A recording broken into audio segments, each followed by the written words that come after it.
Olá, queridos irmãos da IPI de José Bonifácio, saudações, eu sou Silas Barbeiro, missionário, casado com a Ioná, missionária Ioná.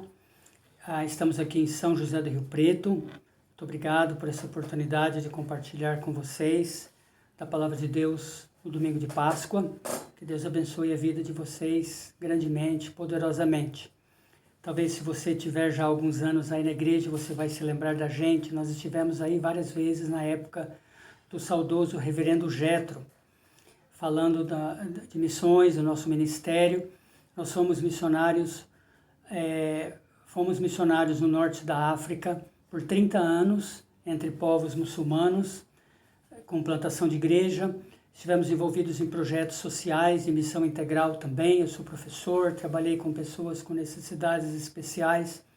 A Ioná, ela é assistente social, trabalhou com mães solteiras, com idosos, com presidiárias. E nesses projetos, com esses projetos, a gente tentava mostrar o amor de Deus na prática. Nós falávamos do amor de Deus e tentávamos mostrar na prática para a sua glória. Estamos de volta ao Brasil, a Rio Preto. Estou falando aqui de Rio Preto. Eu sou daqui, Rio Pretense, a Ioná é baiana, somos membros da primeira IPI aqui de Rio Preto. Voltamos do campo transcultural em julho de 2019 e no momento estamos envolvidos com uma ação diaconal de apoio a imigrantes e refugiados estrangeiros aqui em Rio Preto. Essa ação se chama Rede Refúgio. E essa rede é um grupo de igrejas, a primeira igreja e outras igrejas que apoiam especialmente venezuelanos e haitianos que moram aqui. Nós temos aulas de português, nós ajudamos com documentação, né? Nós temos muitos voluntários conosco que nos ajudam na área também de saúde, na área de orientação, com documentos, nós também ajudamos com ajuda emergencial, com móveis. E se você quiser saber mais da Rede Refúgio, você pode entrar em contato comigo através do pastor Eduardo e nós explicamos mais. E também temos tido, pela graça de Deus, a oportunidade de fazermos cultos em espanhol para os venezuelanos e pessoas que falam espanhol, para que eles tenham também a oportunidade de louvar a Deus na sua própria língua. Graças a Deus por esse trabalho, essa porta que Deus abriu. E obrigado também pela oportunidade de compartilhar com vocês. E antes eu gostaria de fazer uma pergunta. O que é uma boa notícia para você? Um telefonema dizendo que aquele emprego que você estava esperando saiu? Ou um telefonema ou a notícia dizendo que uma pessoa que você conhece ou um parente que estava doente melhorou? Alguém que estava na UTI saiu da UTI, alguém que estava no hospital voltou para casa, o que é uma boa notícia para você? Porque hoje eu tenho boas notícias para você. E as boas notícias essas estão incluídas dentro desses dias que nós estamos vivendo, que nós chamamos de Semana Santa, que nós chamamos de Páscoa. A Páscoa é uma boa notícia para nós. E a Páscoa é uma boa notícia desde a sua versão original, lá no Egito, quando o povo de Israel saiu do Egito e comemorou a Páscoa, sendo que é o símbolo da libertação da escravidão que o povo de Israel vivia. É a libertação do jugo, a libertação do trabalho forçado, a libertação da opressão, quando o povo de Israel saiu daquela terra e foi para a terra prometida, a terra que Deus havia dado e ia dar para eles. E a Páscoa sempre teve esse componente de libertação, de esperança que dias melhores viriam. Eu gostaria de ler com vocês sobre a ressurreição de Jesus, que é a culminação da Páscoa no Novo Testamento. Em Lucas 24, 1, diz assim: No primeiro dia da semana, de manhã bem cedo, as mulheres levaram ao sepulcro as especiarias aromáticas que haviam preparado. Encontraram removidas as pedras do sepulcro, mas quando entraram, não encontraram o corpo do Senhor Jesus. E ficaram perplexas, sem saber o que fazer. De repente, 2 homens com roupas que brilhavam como a luz do sol colocaram-se ao lado delas. Amedrontadas, as mulheres baixaram o rosto para o chão e os homens lhes disseram: Por que vocês estão procurando entre os mortos aquele que vive? Ele não está aqui, ressuscitou. Lembre-se do que ele lhes disse quando ainda estava com vocês na Galileia. É necessário que o Filho do Homem seja entregue nas mãos de homens pecadores, seja crucificado e ressuscite no 3º dia. Então se lembraram das palavras de Jesus. Quando voltaram ao sepulcro, elas contaram todas essas coisas aos 11 e a todos os outros. As que contaram essas coisas aos apóstolos foram Maria Madalena, Joana e Maria, mãe de Tiago, e todas as outras mulheres que estavam com elas. Essa é a ressurreição de Jesus, é o relato de quando as mulheres foram procurar o corpo de Jesus e não encontraram, porque ele estava vivo. E esse evento da ressurreição culmina o que nós chamamos da Semana Santa. E essa Semana Santa tem vários componentes, vários dias, né? Usando um vocabulário que o pessoal usa lá na Terra Santa, tem várias estações. O primeiro evento da chamada Semana Santa, que faz parte da ressurreição, faz parte da Páscoa, é o Domingo de Ramos, quando Jesus ele entra como rei, como entra aquele que vem em nome do Senhor. E vocês se lembram da história, foi relembrada semana passada, quando Jesus entra em Jerusalém, as pessoas colocam ramos de palmeiras, colocavam suas capas, e Jesus entra montado num burrinho. E isso é um sinal que ele é o rei que está entrando em Jerusalém.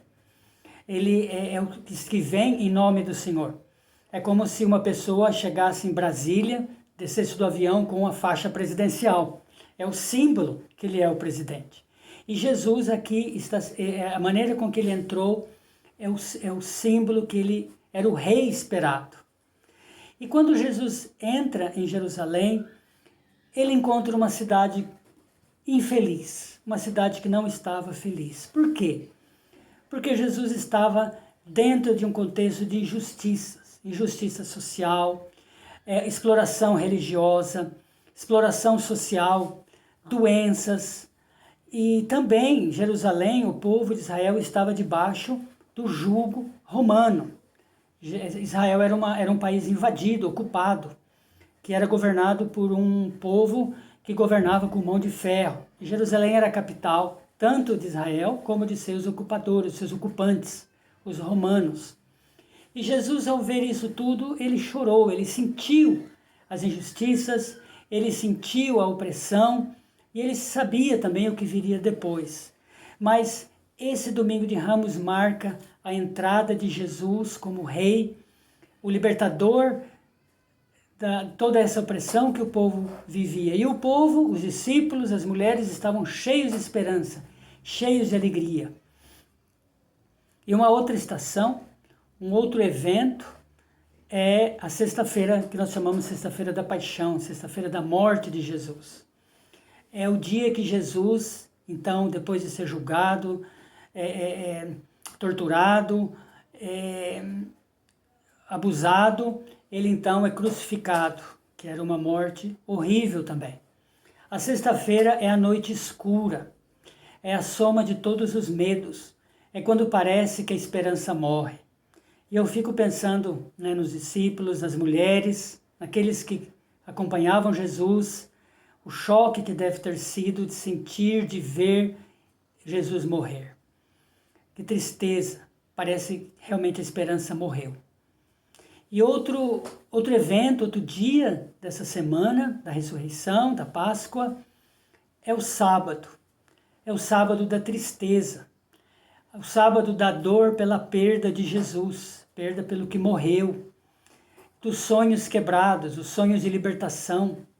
Aqui todas aquelas palavras que Jesus disse, todas as promessas pareciam que tinham sido quebradas, tinham sido rompidas, tinham acabado.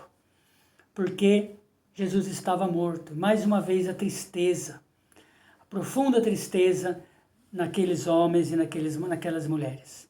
Mas aí eis que vem o domingo.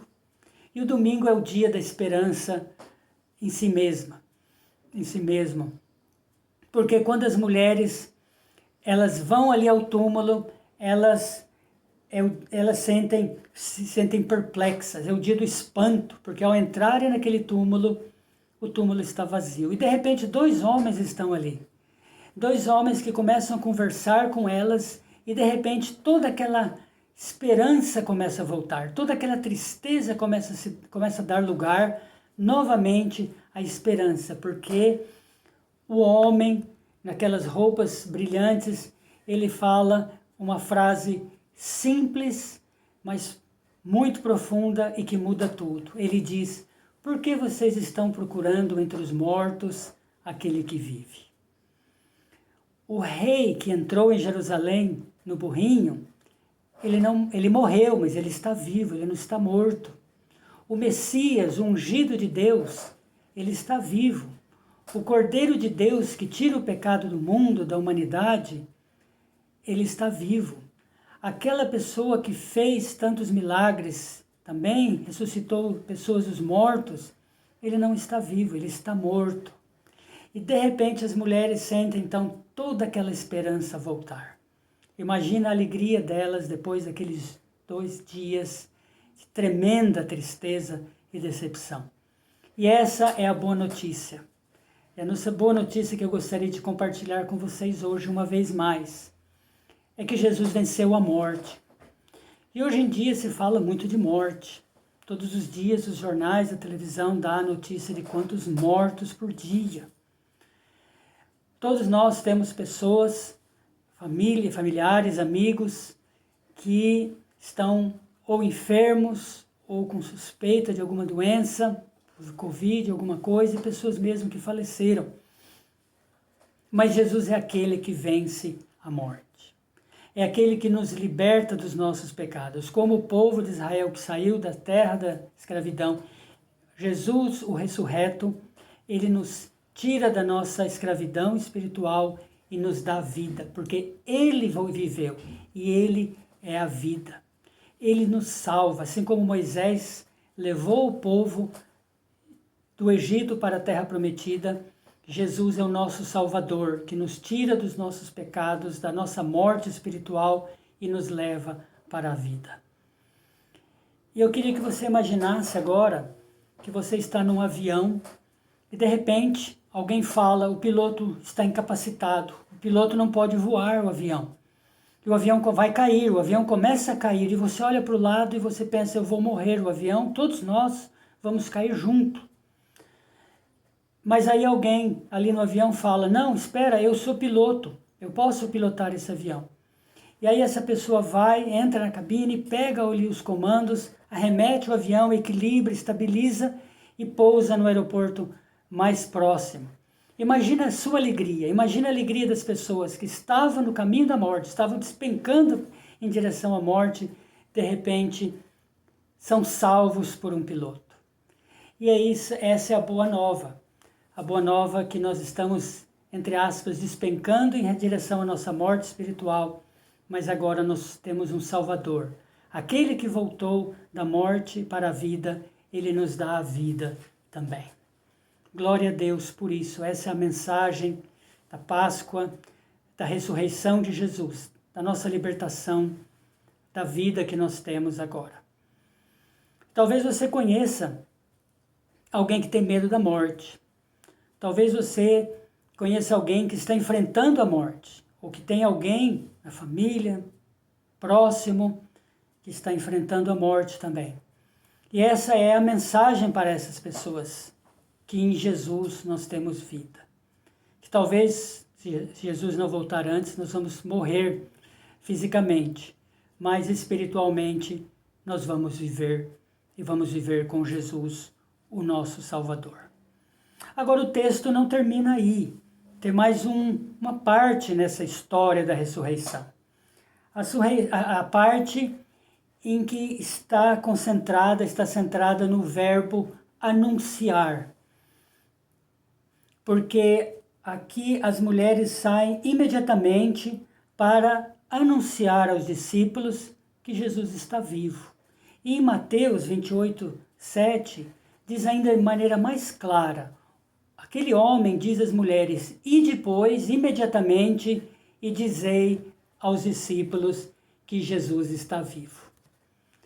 Esse verbo anunciar também é muito importante na história da Páscoa, na história da ressurreição de Jesus. Porque as mulheres foram então imediatamente correndo e anunciaram aos discípulos que depois de muita hesitação eles se tornaram apóstolos que Jesus estava vivo. Jesus depois se revela vivo aos discípulos e eles depois então anunciam isso a todo mundo. E esse evangelho, essa mensagem da salvação, da vida, ela atravessou os continentes, cruzou os mares e chegou aqui no Brasil, chegou em São Paulo, chegou em José Bonifácio, que agora em Jesus nós temos vida. E essa é a nossa missão agora. A nossa missão é anunciar que em Jesus há vida. Não há morte mais. A morte não tem mais poder. Nós temos a vida. E depois Jesus repetiu quase literalmente as palavras que foram ditas no sepulcro. Ele disse, ide, anunciai o evangelho ao mundo. Anuncie para as pessoas que estão ao seu redor que Jesus vive, que Jesus nos dá vida. Anunciemos a boa notícia que ele venceu a morte. E ele é o piloto das nossas vidas. E com esse piloto nós temos certeza que nós vamos chegar a um porto seguro, a um aeroporto seguro. Porque ele é o nosso Salvador. É ele que pilota a nossa vida. Eu gostaria de agradecer mais uma vez por essa oportunidade. Que Deus abençoe vocês. Eu gostaria de orar. Oh Deus, obrigado pelo sacrifício de Jesus na cruz. Obrigado pela morte de Jesus. Obrigado pela sexta-feira. Obrigado pelo sábado. Mas obrigado pela ressurreição de Jesus também, ó Deus. Obrigado que Jesus ressuscitou. A morte não segurou ele. Obrigado, Deus, que nós agora podemos viver. Nós temos vida em Jesus. Obrigado, Deus, que anunciemos essa verdade ao mundo que jaz na morte, ó Deus, ao mundo que jaz no maligno. Ó Deus, que nós sejamos como aquelas mulheres, como os discípulos, testemunhas da vida que o Senhor nos dá, ó Pai. Obrigado, Deus. Abençoa a igreja de José Bonifácio, abençoa a vida de cada irmão, cada irmã. Obrigado, Deus. Em nome de Jesus. Amém. Queridos, muito obrigado. Que Deus abençoe.